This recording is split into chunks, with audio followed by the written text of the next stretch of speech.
서비스업에 종사하는 분들은 친절을 가장 기본적인 태도로 삼습니다.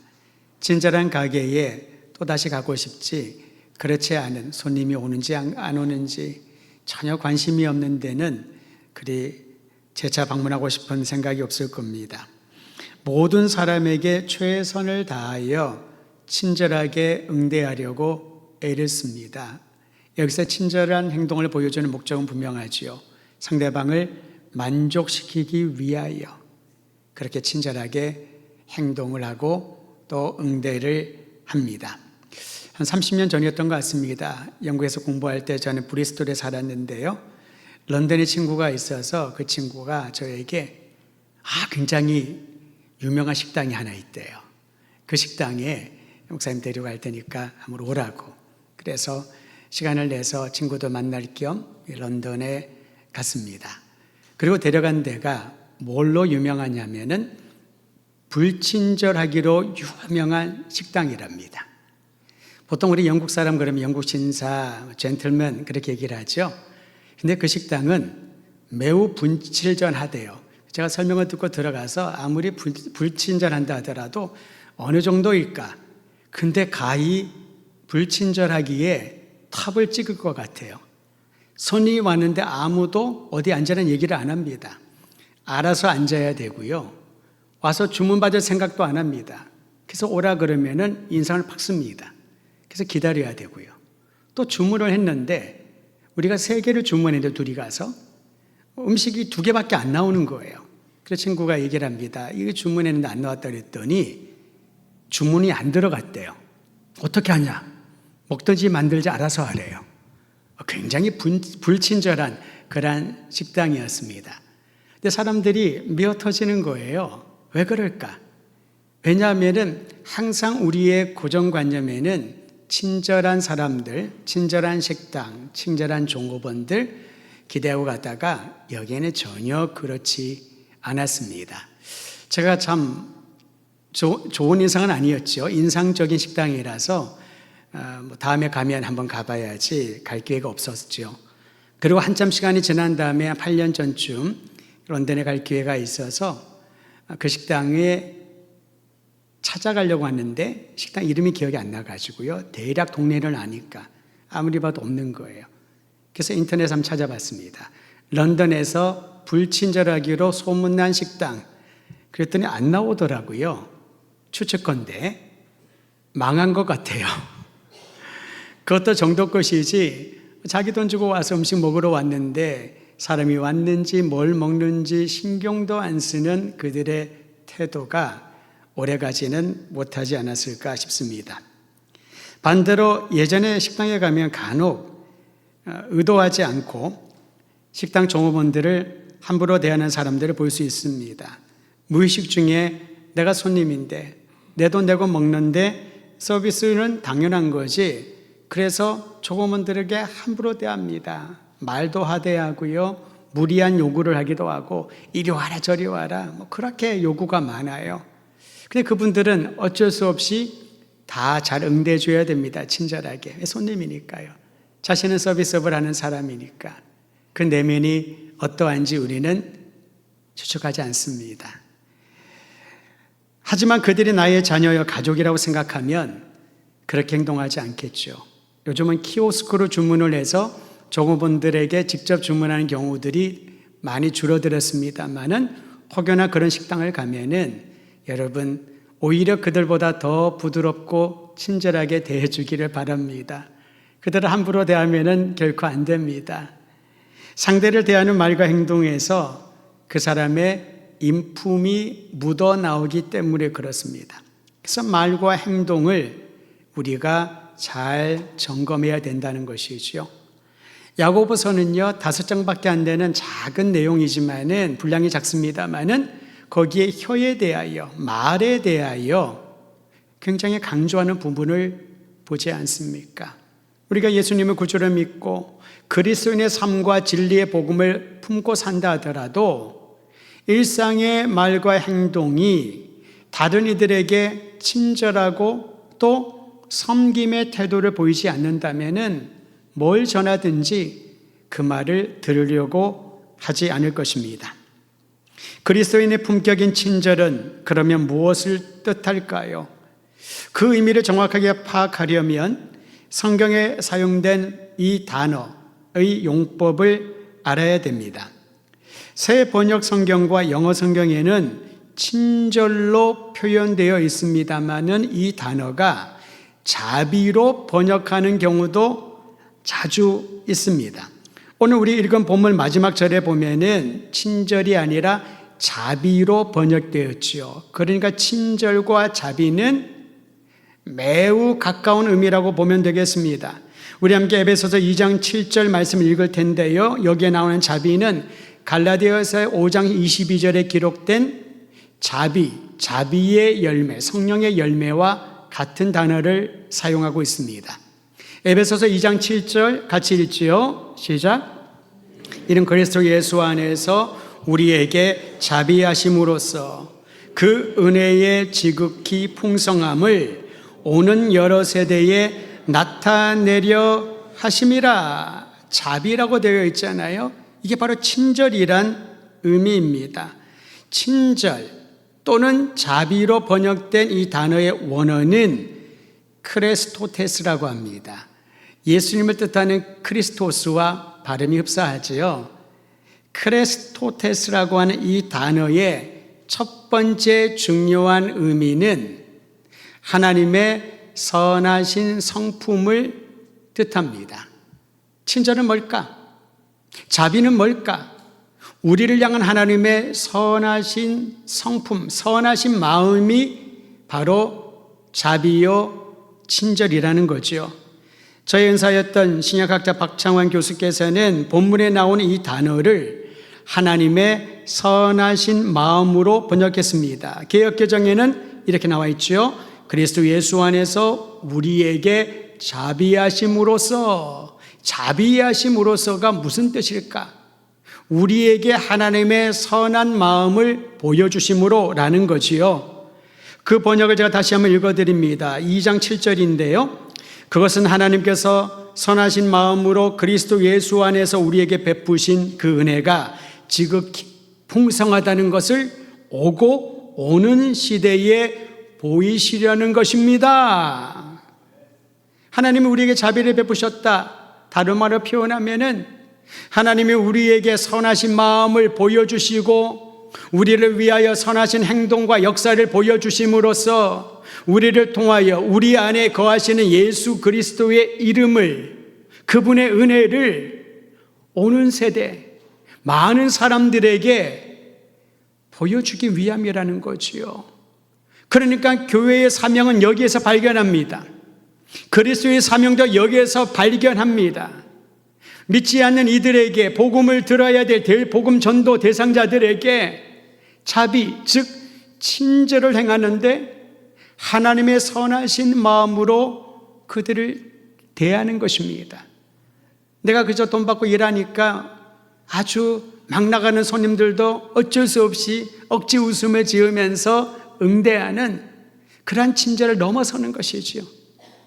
그리스도 예수 안에서 하나님이 보여주신 선하신 마음과 그 놀라운 손길을 오는 세대에 보여주어라.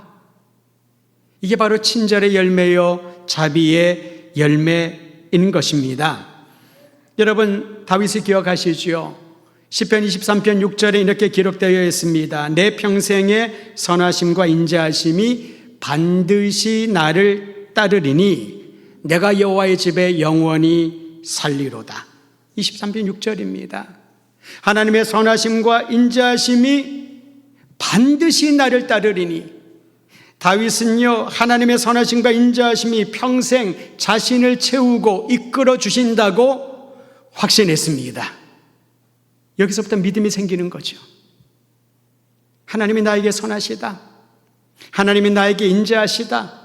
하나님이 나를 책임져 주신다. 하나님이 나를 보호하신다. 하나님이 이 험난한 세상에서 내가 갈 길을 인도해 주신다. 반드시. 이런 확신이 있어야, 그 믿음이 있어야 우리가 주님 앞에 나가 주의 뜻을 따라 살고자 결단하게 하는 것입니다. 하나님의 선하신 마음, 이것이 친절이요 그리스도 예수 안에 있는 우리 모두에게 맺으라 명하신 열매입니다. 또한 친절 또는 자비라고 하는 이 단어에는 마음과 행위에 있어서 한량없이 너그럽다라는 뜻을 담고 있습니다. 여러분 주변에 사람 좋은 분들 있지요. 이래도 허허 저래도 허허. 근데 정말 그분이 한량없는 너그러움으로 허허하는 걸까요? 아니면은 여기까지 찾지만 본인이 감정을 억누르면서 그저 지나치는 걸까요?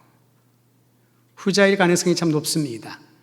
그래서 여러분 허허허허 하는 사람들에게 더 잘해줘야 됩니다. 이게 계속 누르다가 어느 날 폭발하면요 세상 제일 무섭습니다. 조용한 사람, 굉장히 우리가 볼 때 온유하다고 여기는 사람, 저 같은 사람 잘 안 해주면 이게 한도를 넘어서면은 폭발하게 되죠. 우리가 다 경험하고 있는 겁니다. 알면서도 잘 분별을 못할 때가 있습니다. 그런데 친절은 마음도 그렇지만 행동에 있어서도 한량없이 너그러운 것이죠. 그러니까 그리스도인의 품격인 친절은, 다시 말하면 그리스도인은, 한번 따라 하시죠. 그리스도인은 너그러운 사람이다. 이 너그러운 마음을 가진, 이게 바로 성령의 열매라는 것입니다. 공의로우신 하나님은 죄에 대하여 엄격하십니다. 너그럽다는 것은 그래 다 그럴 수 있겠지, 아이 뭐 잘못하면 나중에 괜찮아지겠지, 2번, 3번, 10번 언젠가 좋아지겠지, 그게 너그러움이 아닙니다. 어떤 모양의 죄도 하나님은 허용하지 않으십니다. 딱 짚으시죠. 회개해라, 잘못이다, 고쳐라. 이것이 교회를, 공동체를, 너의 삶을 오염시킨다. 우리의 죄에 의해서 자유를 얻게 하면 이 자유가 무엇입니까? 우리의 부정한 마음과 삶의 모든 더러운 것들이 예수 그리스도의 보혈로 깨끗이 씻어져야 자유함을 누리는 것 아니겠습니까? 하나님은 공의로우십니다. 죄를 허용하지 않으십니다. 엄격하시지요. 반면에 회개하는 사람에게는 사랑을 1000대까지 이르도록, 1000대면은 몇 년 정도인가요? 몇백 년 정도 될까요? 몇천 년이 될까요? 상징적인 의미가 있지요. 영원토록, 회개하고 돌이키는 이들에게는 영원토록 하나님이 사랑을 베풀 정도로 너그러우시다. 우리는 이것을 은혜라고 말합니다. 우리가 예배를 드리면서 마지막 찬양이 은혜 아니겠습니까? 사계절을 경험하는 것도, 내가 호흡하는 것도, 음식을 먹고 일을 하는 것도, 때로는 공고한 상태에 있을 때도 하나님의 은혜에는 변함이 없다. 그 믿음으로 선포하는 은혜가 뭘까요? 끝없이 우리를 향하여 너그럽게 대하시는 하나님의 마음, 이게 친절이라는 것이지요. 한량없이 너그러운 하나님의 친절, 하나님의 은혜가 예수 그리스도를 통하여 우리에게 계시된 줄, 나타난 줄 믿으시길 바랍니다. 하나님의 사랑, 하나님의 은혜, 하나님의 너그러움 막연할 수 있잖아요. 그래서 그 막연하고 추상적으로 생각할 수 있는 하나님의 너그러움, 은혜를 예수 그리스도를 통하여 나타내 보이셨다는 겁니다. 요한복음 1장 18절에 이렇게 기록합니다. 본래 하나님을 본 사람이 없으되 아버지 품속에 있는 독생하신 하나님이 나타내셨느니라. 아멘.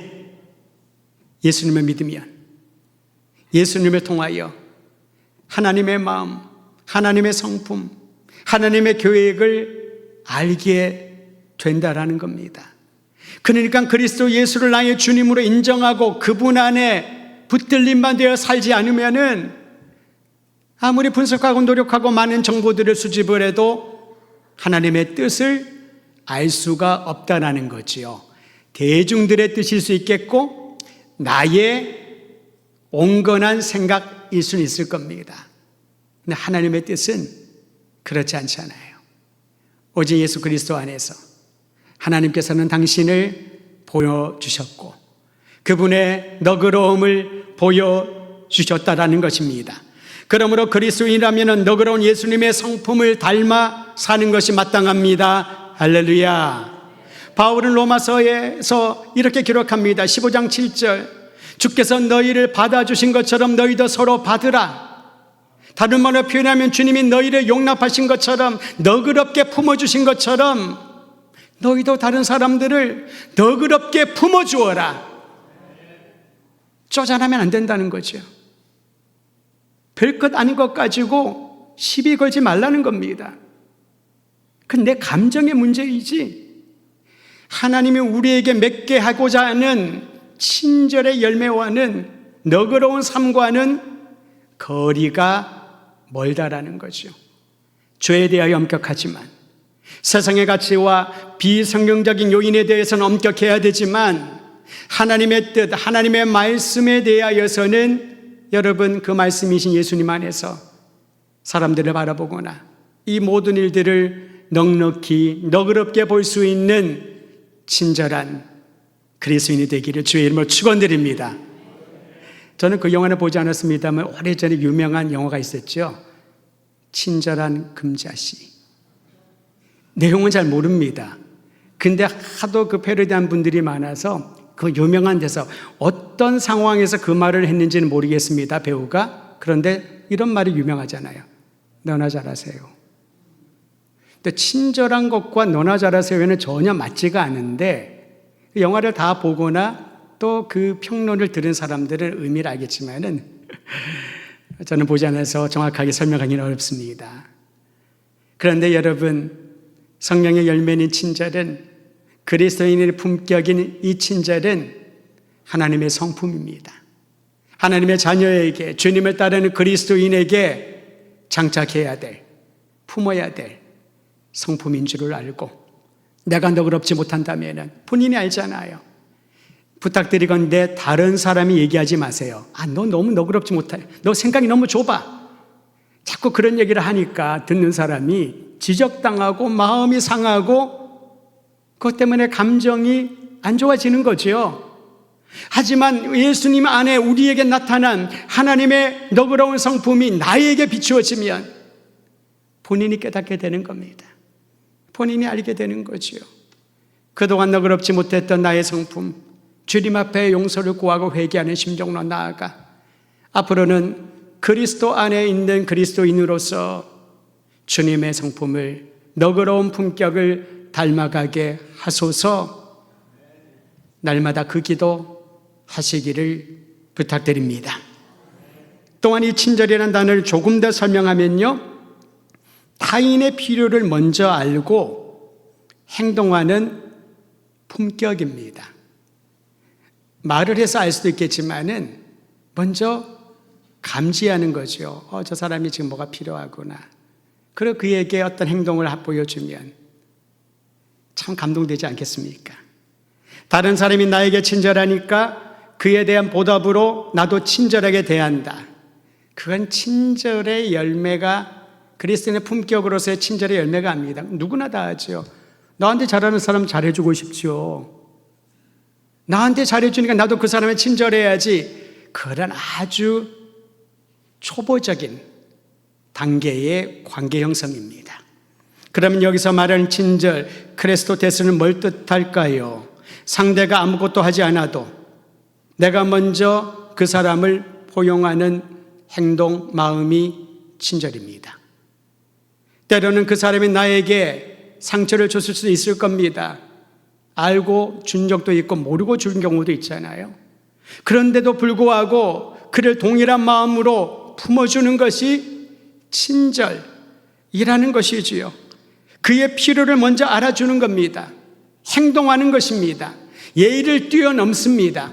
내가 먼저 나가야지, 내가 먼저 해야지, 내가 무엇이든지 앞에 서서 해야지 라고 경쟁하면서 어깨를 디밀고 살아가는 것, 그것은 그리스도인의 품격과는 거리가 멉니다.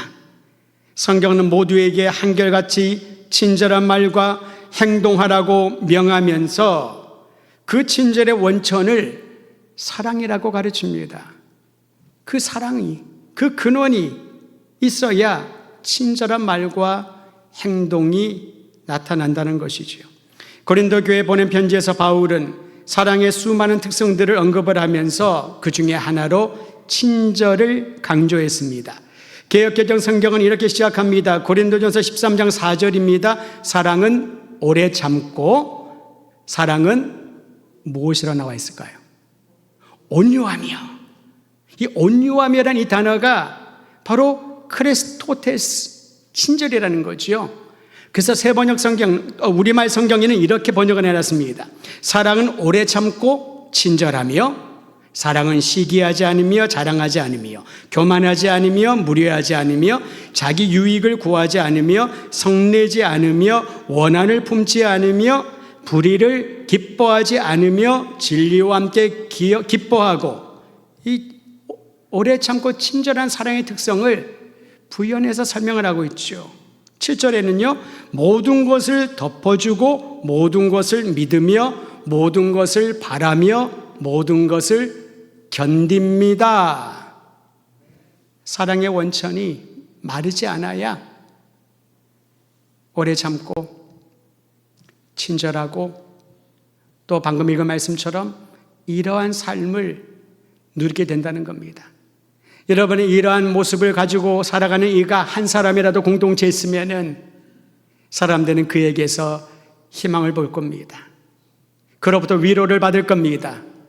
어렵고 힘들 때마다 그 사람이 생각나고 그를 찾아갈 것입니다. 왜냐하면 나는 다 메말라서 애쓰고 노력을 해야 조금의 사랑을 표현하는데, 이 사람은 메마르지 아니하는 샘솟는 친절한 행동과 모습을 보여주는 거죠. 마음을 느끼게 합니다.